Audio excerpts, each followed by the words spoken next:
Once upon a time, in the ancient lands of China and Japan, a strange phenomenon occurred. The people of both nations discovered a unique and unexpected way to defend themselves and wage war against each other. It all started with a simple toy, the yo-yo. In China, a young inventor named Li Wei had always been fascinated by the yo-yo. He spent countless hours perfecting his yo-yo skills, mastering various tricks and techniques. One day, while practicing in his workshop, he had a brilliant idea. What if he could weaponize the yo-yo? Li Wei began modifying the yo-yo, adding sharp metal edges to its wooden frame. He attached a thin, sturdy wire to the yo-yo, allowing him to control its movements with greater precision. He called his creation the yo-yo blade. News of Li Wei's invention spread quickly throughout China, and soon, the emperor himself took notice. Intrigued by the potential of the yo-yo blade, he commissioned Li Wei to train an elite group of warriors, known as the Yo-Yo Corps. These warriors would wield the yo-yo blade as their primary weapon, using it to defend the empire against any threats. Meanwhile, in Japan, a young samurai named Hiroshi had also discovered the power of the yo-yo. Hiroshi was known for his exceptional swordsmanship, but he found himself drawn to the yo-yo's unique abilities. He began experimenting with different designs and techniques, eventually creating the yo-yo katana. The yo-yo katana was a combination of a traditional samurai sword and a yo-yo. Hiroshi attached a razor-sharp blade to the yo-yo's handle, allowing him to unleash deadly strikes while maintaining control over its movements. He became renowned as the Yo-Yo Samurai.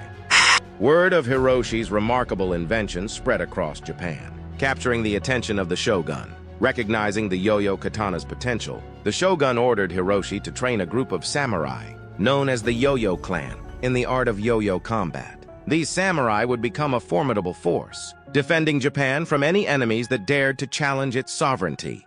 As tensions between China and Japan escalated, both nations prepared for a war unlike any other. The Yo-Yo Corps and the Yo-Yo Clan were ready to face each other on the battlefield, armed with their deadly yo-yo weapons.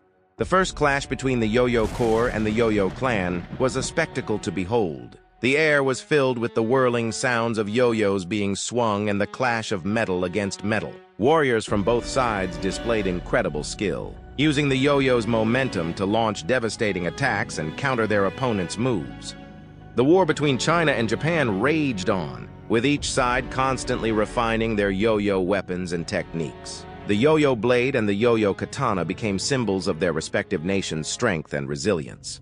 However, as the war progressed, both Li Wei and Hiroshi began to question the purpose of their creations. They realized that the yo-yo, originally meant to bring joy and entertainment, had been transformed into a tool of destruction. Deeply troubled by this revelation, Li Wei and Hiroshi secretly met to discuss a solution. Together, they proposed a peace treaty, suggesting that China and Japan put an end to the conflict and find a way to reconcile their differences. The emperor and the shogun agreed, realizing the futility of the war and the potential for a brighter future. And so, the war that had once consumed China and Japan came to an end. The Yo-Yo Corps and the Yo-Yo Clan were disbanded, and the Yo-Yo Blade and the Yo-Yo Katana were retired. Li Wei and Hiroshi became ambassadors of peace, using their knowledge and skills to promote unity and understanding between the two nations.